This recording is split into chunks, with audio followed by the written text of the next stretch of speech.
You're listening to the Outstanding Life Podcast with your host, Johnny D, the Motivational Cowboy.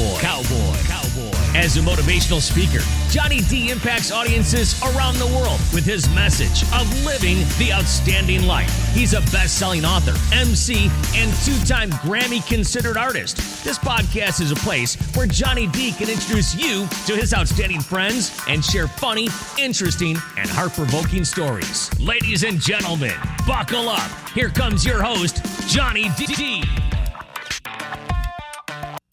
Hey everybody, I'm Johnny D, the Motivational Cowboy. Welcome to my podcast. I am so excited about today's show. You know, I get excited about everybody that comes into the studio, and for me to interview them and have you check out their stories. I mean, you talk about an interesting story of a young lady. I got her in the studio today. Kourtney Peters is with me right now, and she is a welder for Kalitta Motorsports.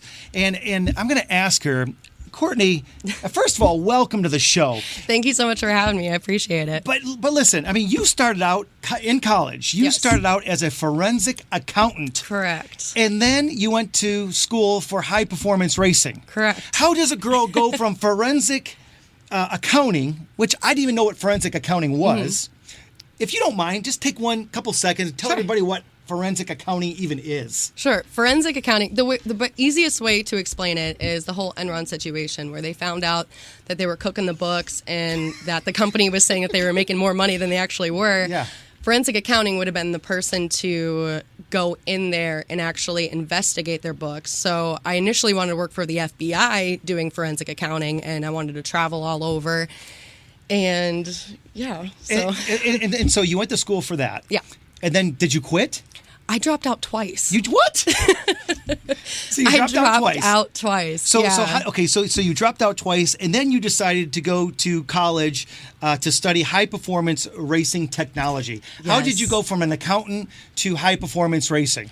I have to give it all credit to my little brother, who's 3 years younger than me. Much taller than me, though. Yeah.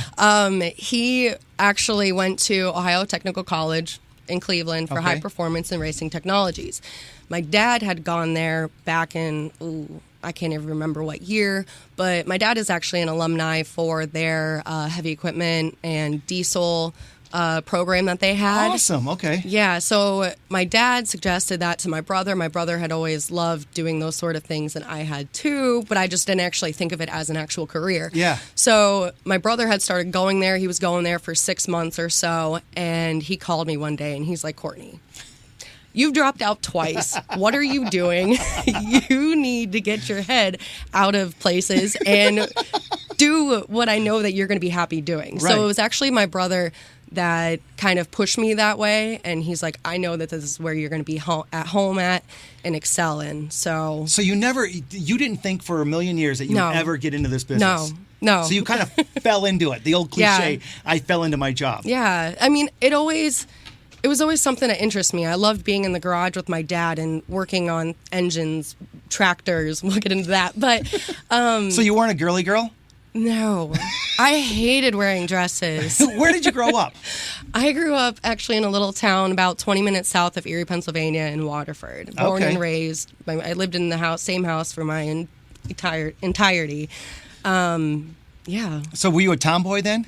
I was an extreme tomboy. I was the kind of tomboy where I wore cutoffs and basketball shorts, and I wore visors flipped backwards and upside down that held my hair in a ponytail.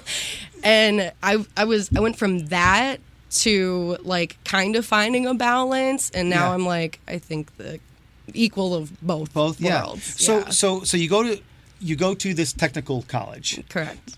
When you went there, was it a different feeling than going to college to be an accountant?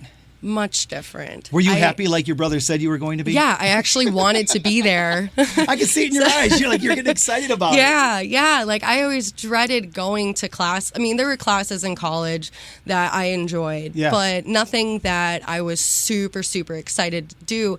And I've always kind of been more hands-on person rather than books anyway. Yeah. So whenever I could go to school and we did a little bit of book work. It was like half and half. So we'd do our book work, and then we'd go out in the shop and we'd work on the cars and physically do the things that we just learned.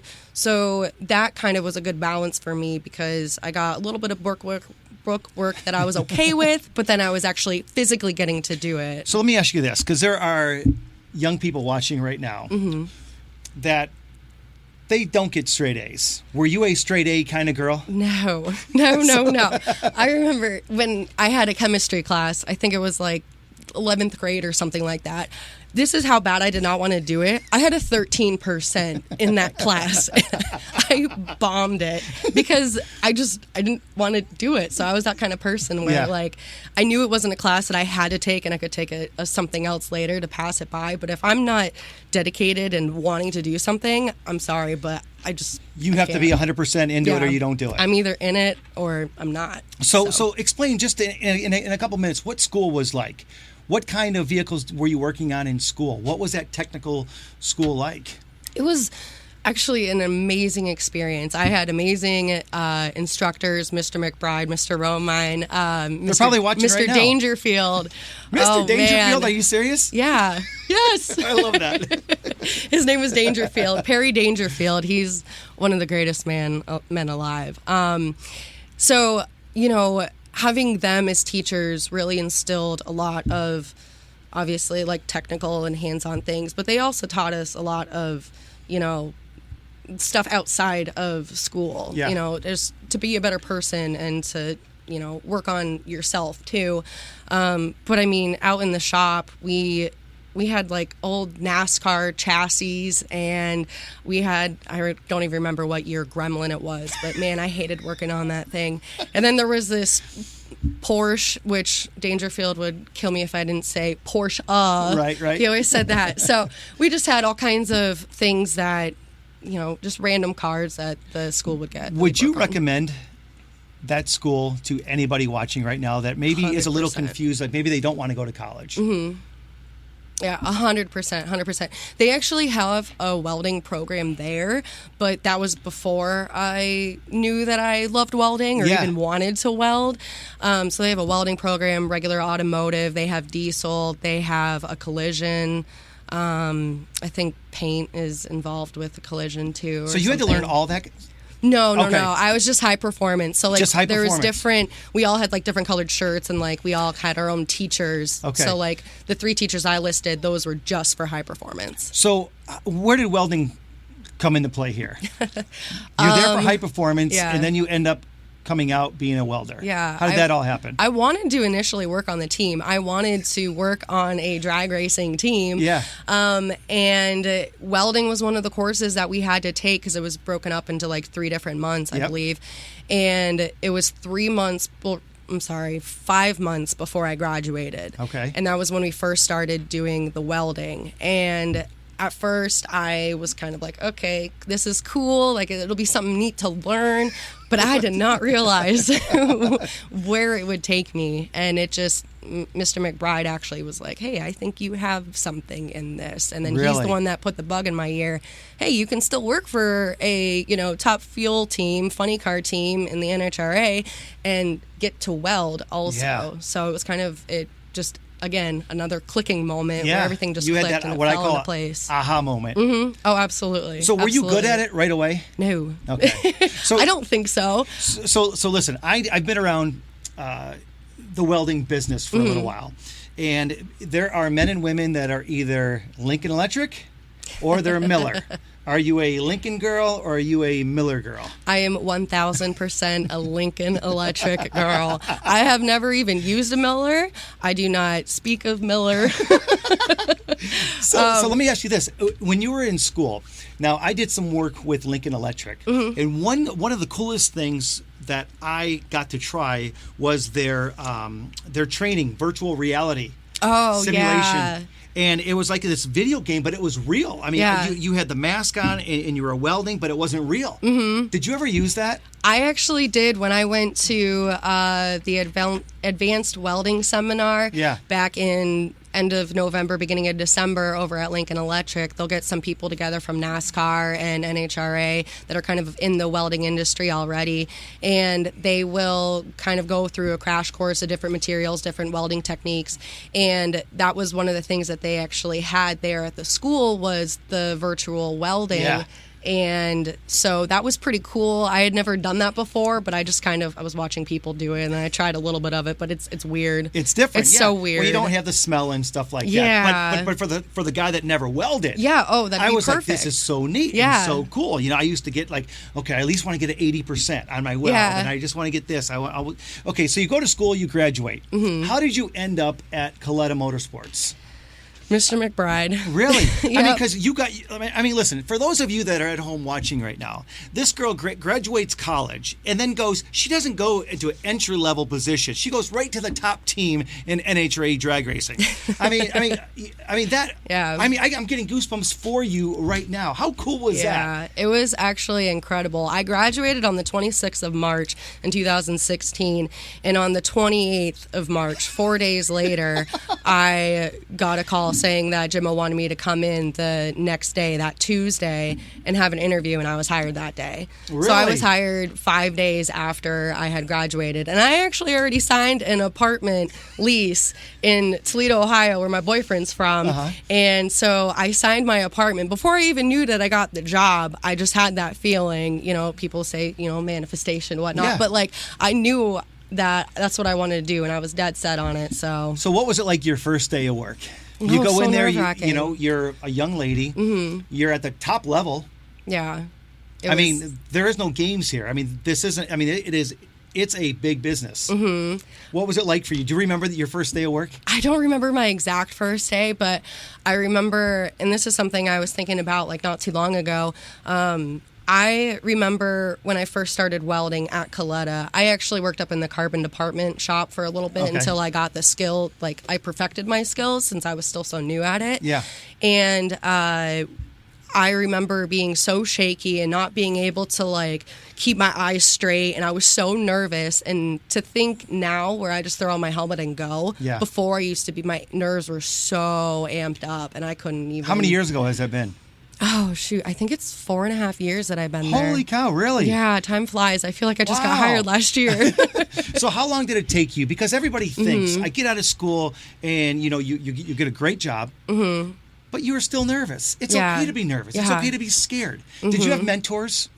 I did. I had Brian Nelson, who I work with right now. He has taught me so much. Yeah. And, you know, it's something where you can, you know, I give all the credit to my teachers. They taught me so much. But until you actually get in it also, Yeah. it's kind of, you just learn different things. You know how much tolerance you can have with things. You just know how to fine tune things a little bit better, how to do this better, how to do that better, you know. And I Yeah. didn't always listen at first. I'm like, "Ugh, no, I know it'll be fine. Like I'll figure it out." And now I'm doing exactly what my mentors were suggesting to me. How tough is it for you knowing that you are working on a chassis? Now, for those of you that are at home and you don't know what she's working on, I mean, she's working on chassis that these cars go over 300 miles per hour, correct? Correct. Yeah. So how 330 stressful is usually. it for you knowing that you are working on something and someone's life Yeah. is inside that race car as well? And I'm not trying to, you know, I'm going to put things into perspective. true. I mean, it's got to be a little bit nerve-wracking. It is. I know it's a job. I know that, you know, you're confident and stuff like that. But as scary as it is, how gratifying is it for you when you see that car on TV on Sunday going round after round after round after round and then winning championships that you've been involved with? Yeah. What's it like for you being a young lady? And I know that ladies hate when I say this, but it's true. Yeah. You are a woman in a man's career, or what used to be just a man's career. Correct, yeah. Okay. What's it like for you? It is. I mean, do me a favor. When Yes. you answer that, look inside this camera right Sure. here and tell everybody what's it like for a young lady, not even knowing what she wanted, fell into this job, but now her work is going literally over 300 miles per hour, winning championships. What's it like for you? It is the most exhilarating and terrifying feeling at the same time. I mean, to have, you know, like you said, someone's life in your hands it is so rewarding that people can trust you with something like that, you know? So there's not a time that I don't think of that. Right. You know, just earlier today I was welding up a set of A-arms, and it's crazy to think that just one little spot, you know, could change someone's life. So I take pride in how I weld. I take pride in what I do, how I fit things to ensure that people that get in the car, the drivers that we have, J.R. Todd, Doug Kalitta, Sean Langdon, that they know that they are safe in the vehicle that they're getting in. That's so cool. Do you have a nickname? I am called Ace. Primarily just by Brian. Some other people call me it too, but... So why Ace, you think? Just I don't know. Because you're so good at what you do? I don't think that was it. But because they first started calling me that before I knew what I was even doing. No, Nick Coffin that used to work with us, he just started calling me that one day. No idea, and it just kind of stuck. Yeah, 4.5 years later, Brian still calls me that. Isn't that funny how nicknames do that? Now, let me ask you this. You have a welding helmet. Correct. Now, men and women that have welding helmets either have their helmets all painted up, or they're either all black with a couple stickers on it. It's just the way that the business is. What girl are you? Are you completely all decked out, customized helmet, or are you just plain with a couple stickers? Well, I love the Jessie Combs helmets because she has, you talk about inspiration, she was my inspiration for everything, how driven she was and how confident and fearless, and just she just didn't care what anybody else thought. She was all for herself. She just knew what she wanted and she did it. That was something that I kind of wanted to have, was one of her helmets, but I actually went with a black one because I could not see myself destroying a nice helmet like that, and I destroy my helmet. It is so scratched up. Sometimes I throw it on and I'm like, how do I even see through this mask right here, you know? And funny story, like I don't really have any designs or anything on it. It's just flat black, but I have some random stickers on it that Brian randomly will place on my helmet. Those are the only stickers that I have on there, except for an NGK one that I put on there myself. But other than that, they're all just stickers thrown on there. So if you could design your own helmet, what would your helmet look like? What colors would be on your helmet? I mean, come on, because here's the deal. I'm giving you a couple extra seconds here to think about this.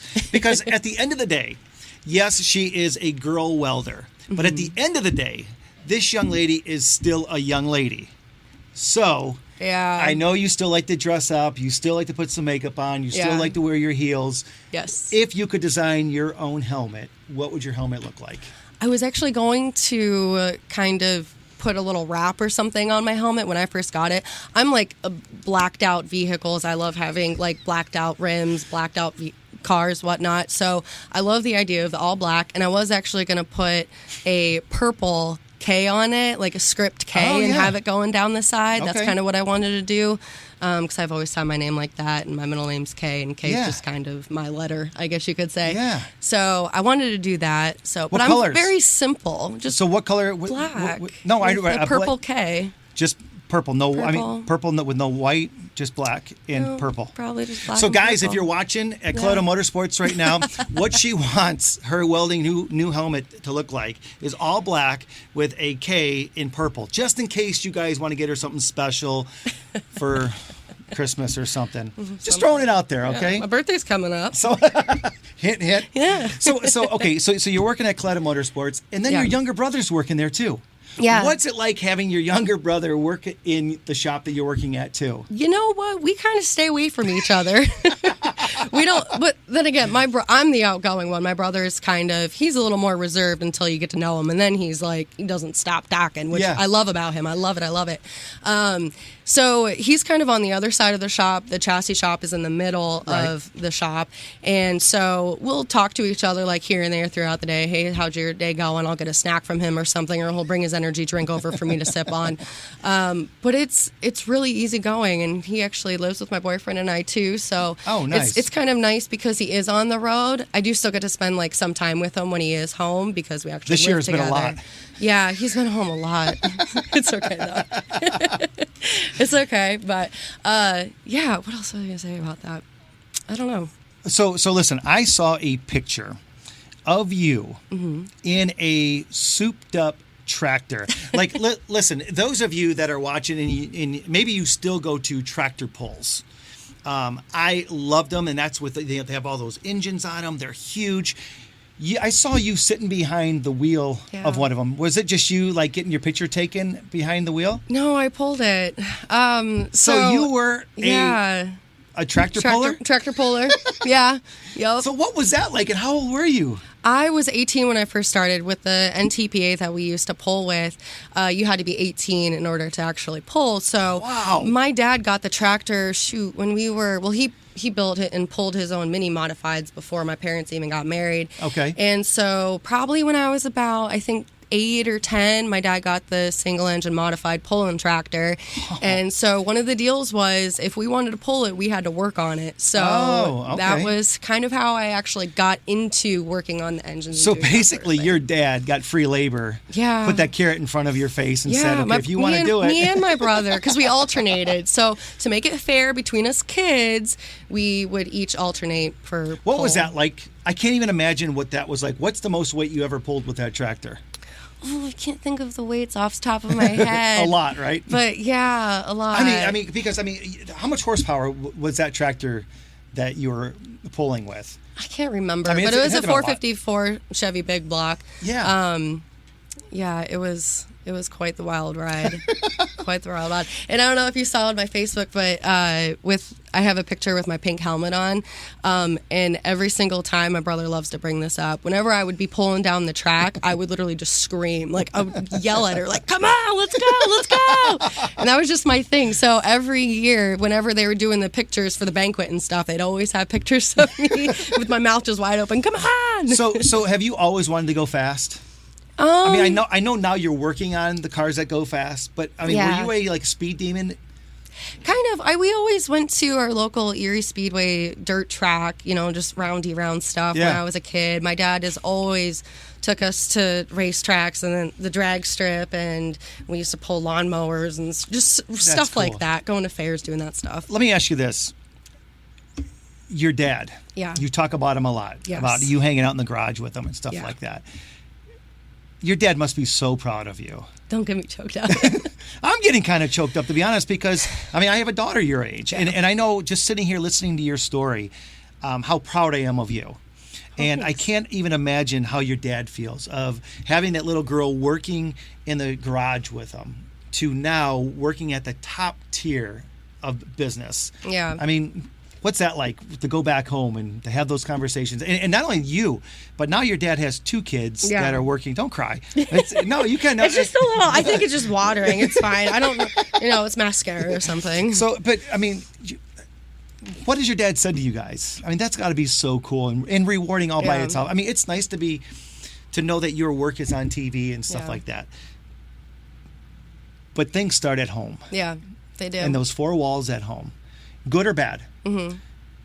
Obviously, they were good for you. What's it like, though, to have your dad say, you know what, kid, I'm proud of you? Yeah, it really means the world. And I love you, Dad. I love you, Mom. My parents were always like, go get it. Like, do what you want. Do what makes you happy. When I was failing out of college, they were just kind of like, okay, come on, do something. We'll support you in whatever you want to do. Just do it. And to tie it back to tractor pulling, my dad always had this motto: we will do our best, we will accept the results, and we will build upon them. That's one thing he always said to us before we went down the track for a tractor pull. He would always say that, and I don't think he realizes exactly how much it stuck with me in every single aspect of my life. I think about it every single day when I'm doing anything. It's like, okay, I mess up here. Okay, whatever. I got to learn from it, and I got to move forward and do better next time. A question came in on social media, and that is, why you're welding? Mm-hmm. Are you allowed, I guess, to listen to music or podcasts, or is it just silence, just you and the welder? Because, people talk about getting into a groove. Mm-hmm. Is it the groove of hearing the weld being done? Is it the music that you're tapping to that literally we can tell if one day you're listening to heavy metal and one day you're listening to rap and one day you're listening to country and one day I know it sounds funny, but is that kind of true? I don't know if I've never noticed that because we have, oh my gosh, Brian and I, we listen to such an array. We have a Bluetooth speaker that will listen to music. And when we're doing front halves, I mean, we are jamming out to like just rap and like any just like pump up music, you know, and then we have our, you know, metal days. But for the most part, I actually, when I'm like really trying to get focused, it sounds crazy, but I'll actually listen to podcasts. I like listening to murder podcasts.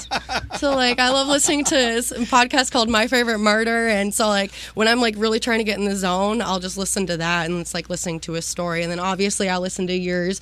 Also I listen to motivational things, uplifting things whenever I'm in that kind of mindset where I'm like I need something's bothering me, I need to focus and raise my vibration a little bit.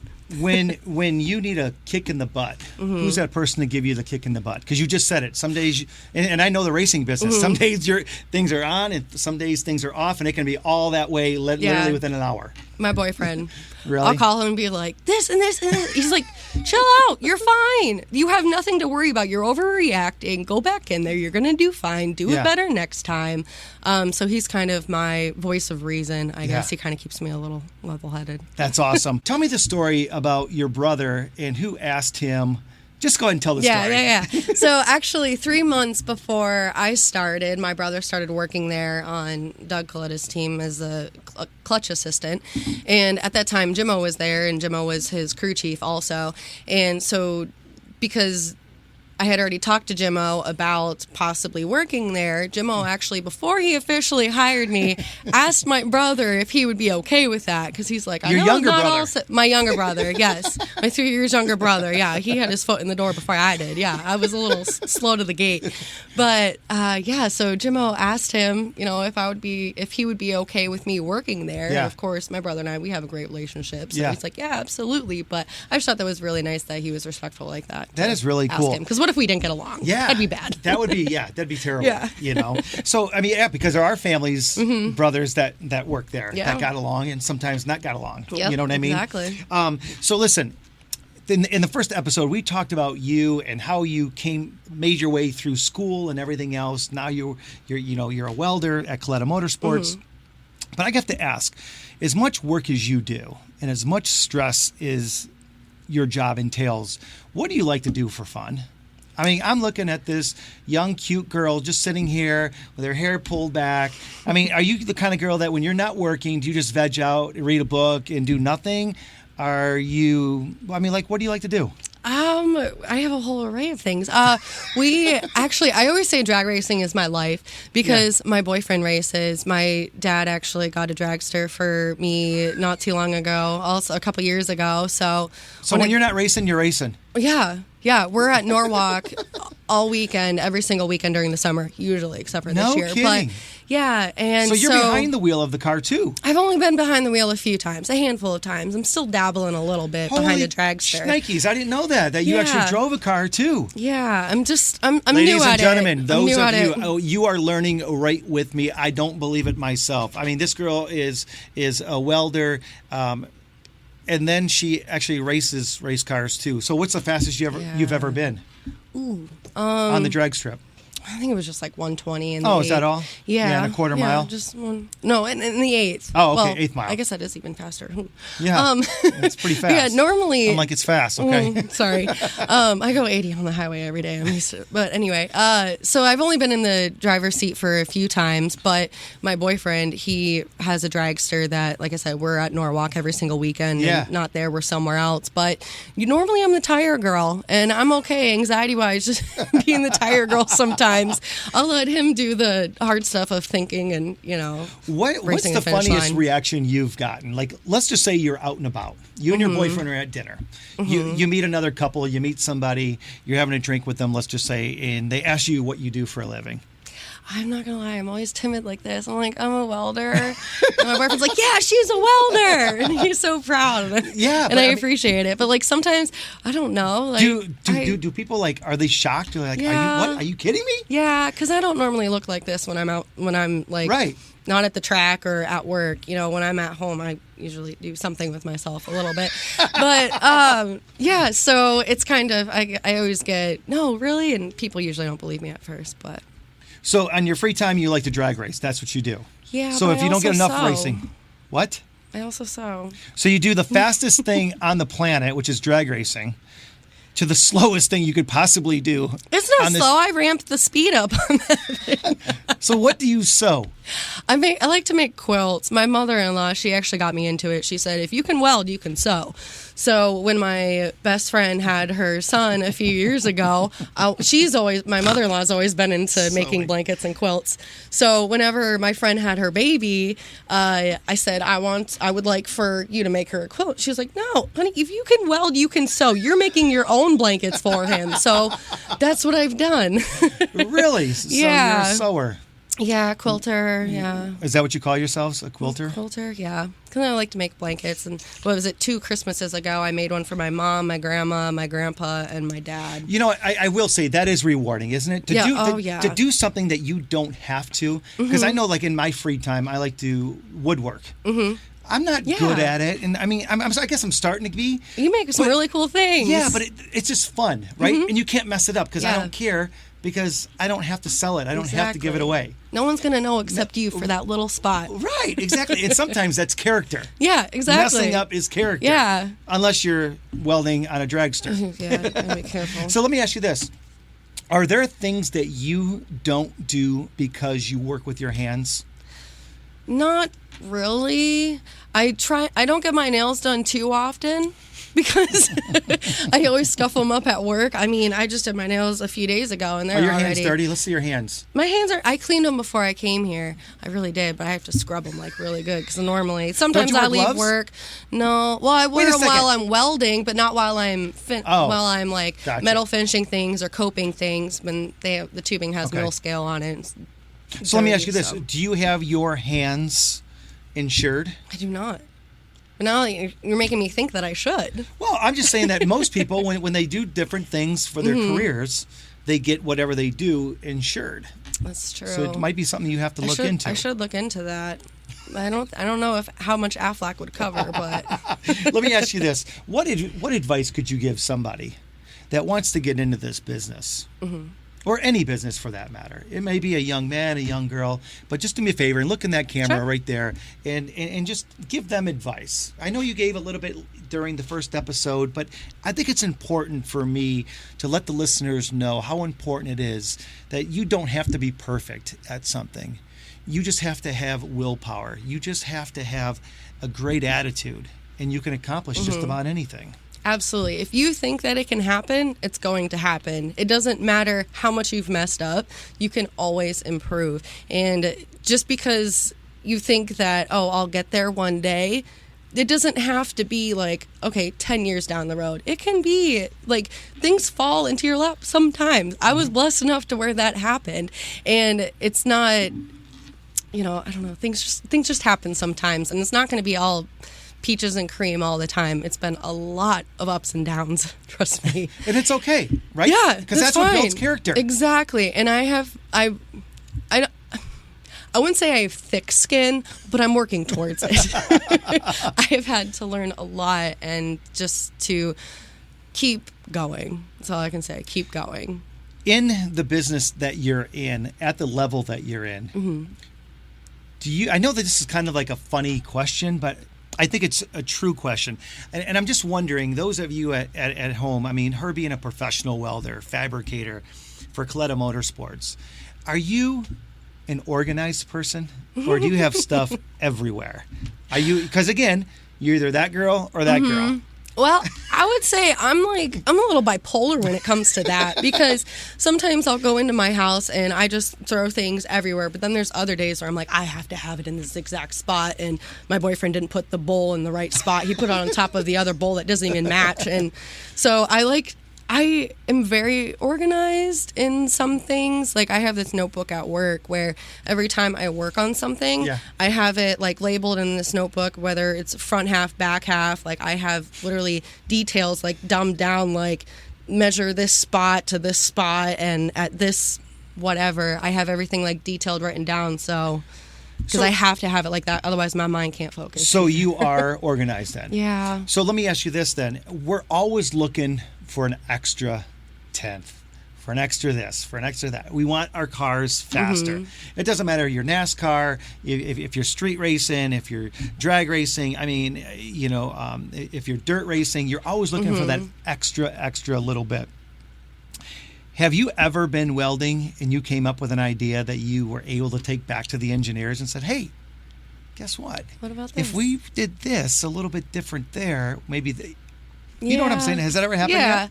Sometimes, but it's kind of one of those things where I'll come up with it, and this is where I get down on myself, where I won't say anything about it. Right. So that's something I am working on. But normally it's just kind of go with the flow, and, we rattle things off all the time, but sometimes it doesn't always go that route. I know a bunch of the guys that you work with all the time. And I know that it's a good bunch of guys that work there. And girls. Absolutely, yeah. Who's the biggest class clown? Are you one of the class clowns, or are you the one getting picked on all the time? Oh, gosh. The biggest class clown. There is no doubt about this. Andrew Hatfield. This guy, he's just off the wall, will come up to me and just randomly say something, and I have nothing to do with anything. Like, you ask him a serious question, it'll turn into something funny and act like he's asking you something serious, and it's not. Right. So he always, Kara and I, we have our little, I don't know, we eat lunch together sometimes, and we always, are joking around with each other, and that's when we need a good laugh. I know I can always count on him. Okay. Oh, yeah. So I asked you what you like to do on your off time, and that you said drag racing, you said sewing. Are you into hunting and fishing at all? I mean, most men and women that are in the racing business, man, they love to hunt and fish, and they're good old boys or good old girls. You haven't mentioned anything about any of those things. No, and it's sad because when I was a kid, I loved that. I know. Like, if anyone wants to give me venison, please. I love venison. I miss it so much. No, I grew up, going trekking and backpacking with my dad and going hunting with him and the guys and sleeping in tents in the middle of nowhere. Yeah. But as I got older, I just kind of, I don't know, we're tractor pulling. Yeah. That's just it. Or working on the tractor during the off season. So it was just one of those things where it kind of just put that out. Do you constantly have to be going to school and working on your education for a welder? Because things are changing all the time, right? Technology's changing. I don't know how much welding has changed over the years. It seems. Yeah. I mean, from the outside looking in, I probably would say, it hasn't changed much, but I'm sure it's changed a lot. Well, 125 years Lincoln Electric has been in business. So, I mean, I can only imagine. I don't even know what it looked like back in the 1800s. Jeez, oh man. When I found that, I was like, I have to go and look that up and see to have just. It must have been like a flame in a stick at some point, or heating up the stick, or the thing was probably as big as this room for a MIG welder or something. Who knows?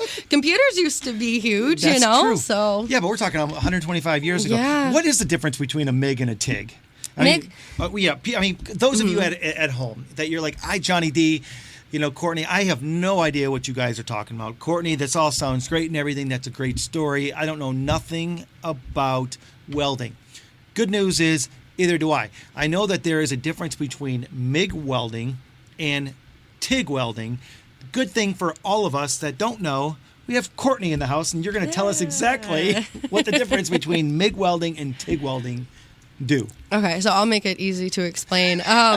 So MIG welding is wire fed, so it's just one spool, and you have a ground that you connect to what you're working on, but it's just a button, and the wire automatically comes out. You can set it to different settings or whatever, but you hit the button and the wire automatically comes out and you're welding. TIG welding is actually, you have your pedal, you have your torch, and you have your filler rod. So you have to get on the pedal a certain amount that you want to get your bead sides, with the torch being pointed to where you want it, and then you have to add in your own personal filler rod. So you're working on it gets stuck in stuff, right? Oh yeah. So what do you use at work then? Lincoln. No, I know, but what do you use? Do you use a MIG or TIG? Do you do TIG? MIG? Okay. It's drag race car, funny cars, top fuel cars. I don't know about pro stock, but it has to be TIG per SFI standards. Really? Why is that? I think just strength and integrity. MIG sometimes can be not as strong structurally. Okay. I think. Do you now, because you are a welder, Mm-hmm. do people ask you to do things for you, like on the side, like, hey, you know, my car needs a little of this, or my race car needs a little of that, or your dad calls you and says, hey, when you come down to PA, hopefully soon, can you work on the tractor for me? Something broke. Yeah. Does that happen a lot? Well, my dad's a welder himself. He's always had a welder in his garage, but I just never used it before I went to school. I'm just putting that out there. But no, because my boyfriend has his dragster, and then my father-in-law, he switches out cars all the time. He's had probably like 3 or 4 cars since I've been around in the past 4 years. And so he's always asking me to work on things. He has a welder in his garage, and so he'll be like, hey, can you weld this for me later tonight or whatnot? And cool. I'll be inside his house sewing with my mother-in-law, and he'll be like, hey, can you weld this up for me? I'm like, I'm sewing. I'm in this part of my life right now. Yes, I'll go do that for you. Like, I love helping them out, you know, but it's kind of like how you have 2 different roles, you know?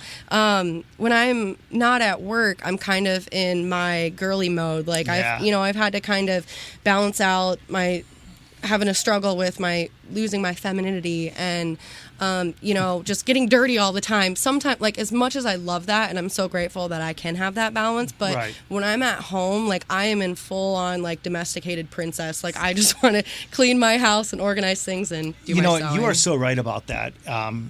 Because people often ask me about that, and you're absolutely right. Because not saying that I'm 2 different people, but I have 2 different personalities when it comes to, and I'm not the motivational cowboy all the time. You know, I'm the guy that just likes to go out in the garage and relax, do some writing, or read or whatever, have a couple beers, and just relax and not have to be that guy. Yeah. Or sometimes I'm the guy that needs a little motivation, and I need that kick in the butt. Can anybody learn to weld? I would say yes. Yes, it just takes patience, really. That's all it is. I mean, I think anyone can, if I'm teaching someone, absolutely. Now, the old cliche of, are you a welder or are you a grinder? For those of you that are at home, there is a difference between somebody that knows how to weld, somebody that thinks they know how to weld, but you better have a grinder there. Can you explain that? And I'm not being negative, but it's the truth, right? It's true. It's true. If your weld does not look good, then it most likely isn't. So that's when the grinder comes out, and you got to fix things up a little bit. But yeah. What is, like, do you have a proudest moment in one of your projects? Yeah, when J.R. Todd won the funny car championship in 2018. It was 2 years ago, yeah. Yeah, I was a mess. I mean, I always watch the races, or I keep up with it online. But when I was watching him win the championship, I shed a tear then, because it was, everything kind of came full circle, and it was like, yes, this is what we've been working towards. Yeah. We've been working so hard, and we've been wanting it so bad. And like everyone in the industry, everyone wants a championship or to win a race. And so to get that championship trophy and to take a picture with JR and Brian with that trophy, it was awesome. Brian and I had a good moment over it. So let me ask you this. A lot of times people name their chassis.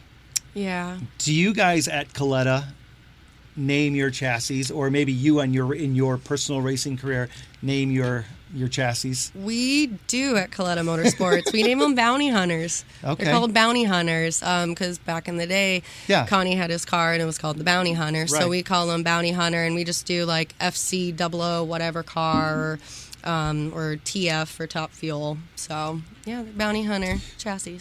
Do you consider yourself a role model? Ooh. I would say I consider myself a role model in the aspect of you can do anything you set your mind to. Yeah. I think if you have the heart and desire to do something, you can make it happen. What's it like, though, when people send you a message and say, I'm doing this now because of you? Oh, gosh. What's that like? Or you may know or you may not know. Yeah. That's the coolest thing, that your story is out there and people are intrigued by it and you motivate and inspire others. So do you consider yourself a role model? Someone that has overcome all the obstacles, and you're doing it every single day for the last 4.5 years. I would say so. I guess I'm kind of humble when it comes to that. Yeah, I don't want to absolutely. necessarily think of myself as that, but it's I okay think though. You worked for it. Yeah, I would say, absolutely. Everyone needs someone to look up to. And if I can be that person for someone, like, again, Jesse Combs was for me, then I think I'm doing something right. What's one project that you would love to work on? And I don't care where it is, what it is. I mean, we're talking hypothetical. If you could go weld a bridge, I don't know. I don't know, like, what it is for welders that would be for me, people would love to have your job. I mean, you've got the greatest job in the world. I mean, if you love racing. I do. But is there something that you're like, man, I would love to go do that. I want to be a part of that. No. You're doing it. I'm doing it. Yeah. And I love that answer. I say the same thing. I love what I do. And, like I said, I've struggled with it sometimes, but, and I question myself sometimes of, am I really doing what I should be doing? And it's like, I have to kind of stop myself. Like, yes, you've been working so hard towards this. What are you talking about? So sometimes I kind of have to take a step back and be like, no, I have gotten here for a reason. I have made it to this point. I've been striving for this. And yeah, I wouldn't want to do anything else. This question came in on social media too. And I know I think it's an awesome question. And it's like, what's been your most challenging project to this day? And that might have been something way back when you first started, and now you look back and say, wow, now it wouldn't be a challenge, but it was challenging back then. It might be something now, it might be something when you were in school. I mean, I don't know what this person was thinking, but I thought it was a great question. I'm immediately thinking of work at Kalitta, and I remember there was this one time, it was my first time building a steering crossover that goes in the funny car, and Brian got so mad at me because it took me probably 4 days. I scrapped like 3 sets of material to try to make this thing, and I was dead set and determined that I was going to get it done. So I would say that was probably the most complicated thing that I can think of off the top of my head right now. It doesn't seem like much, but isn't that amazing though? You have to screw something up to get good at it. Yeah. So it's what she's saying is it's okay to fail as long as you pick yourself up, learn the right way, and move on. I'm not trying to put words in your mouth, but that's exactly listen, absolutely. I screwed up the whole freaking thing. Brian was mad, and we wasted money on this, but you know what? She probably never made that mistake again. No, I made my notes on it, my detailed notes, right. And so that's what I at least have a basis off of now. What's something that people don't know about you? I mean, one that came up was the whole sewing thing. I had no clue about that. But what's something that you're like, oh man, this is, you guys would be shocked about this. What do you think? So you go out. We can go there. I've struggled with mental health a bit. Like I said, trying to stay positive. That's always my attitude. I try to stay upbeat all the time, but I have suffered with Kourtney. And just do me a favor. Just because you said it, and I think it's important, especially right now. Yeah. In this day and age, again, look in that camera and tell people exactly what you just said all over again. And I'm not trying to. You said it, but I think it's important to let people know that you can be a professional and still fight with things. Go ahead. I would say if you're struggling, it's okay. Everyone goes through something. Everyone's issues are a little bit different than each other, but it doesn't change the fact that it's still hard. And you will get through it. It's not the end of the world. And just keep focused on the end goal. Again, talking about end goal. Yeah. If you want something, you can make it happen. If you want to be happy, you can make it happen. And just let people around you know, because having a support system is huge in that too. Basically, what she's saying is mental health is real. It's real, folks. And if you're struggling, do you mind giving out your social media in case somebody wants to connect with you? Do you mind? Yeah, absolutely. My Facebook is Kourtney with a K, Kourtney Kay. My Instagram is same thing, Kourtney_Kay. That's pretty much all I use. No, I think that's and it's I'm not on incredible. there very much, but I like to scroll, and that's about it. Now, wait a second. Now, we're down to just a couple minutes. Yeah. And you said that, hey, don't forget, Oh, I yeah. have something for you. And I got to be honest, I think this is the first time on my show that somebody is giving me a gift. So I think that's kind of cool. So. Yeah. Really? First? I think well, so. I got something. I thought, I kind of whipped it up today. It Yeah. didn't, I just thought you might like something Oh, my like gosh. that. Now, look at this, folks. Is this something you welded? Yeah. Now, if you don't, look at that. It has a cowboy hat. I mean, this is so freaking cool. It says MC on it. I mean, come on. I mean, that you just gave me goosebumps. That is so cool. I can't thank you enough for coming on the show. We're literally down to just a couple seconds. But just give a shout out real quick to the school you went to, Yep. where you work right now, and your social real quick. Okay. I went to Ohio Technical College in Cleveland, Ohio for high performance and racing technologies. Great program. Highly recommend it. Steve McBride is the absolute best director. I work at Kalitta Motorsports. I'm a Welder-Fabricator there on their top fuel cars and nitro funny cars. And my social is Kourtney, Kourtney _KAY for Instagram and Kourtney K for Facebook. Kourtney, I cannot thank you enough. Folks, I told you it goes by Crazy. fast. We Yeah. might have to bring you and a couple of the other guys back from the I would shop. love that. all in They would here. love that too. This would be kind of fun, or maybe even shoot an episode down there. But Kourtney, thank you again for everything, for coming here, being an open book, being inspirational, being motivational, being a role model for anybody that wants to get into this business. Thank you so much. Thank you so much, Johnny D. Appreciate it. Thanks for listening to the Outstanding Life Podcast. Follow Johnny D on Facebook, Twitter, and Instagram at Motivational Cowboy. If you or someone you know would like to be a guest on the show, advertise, or would like to make a donation, please visit motivationalcowboy.com. And remember to have an outstanding day.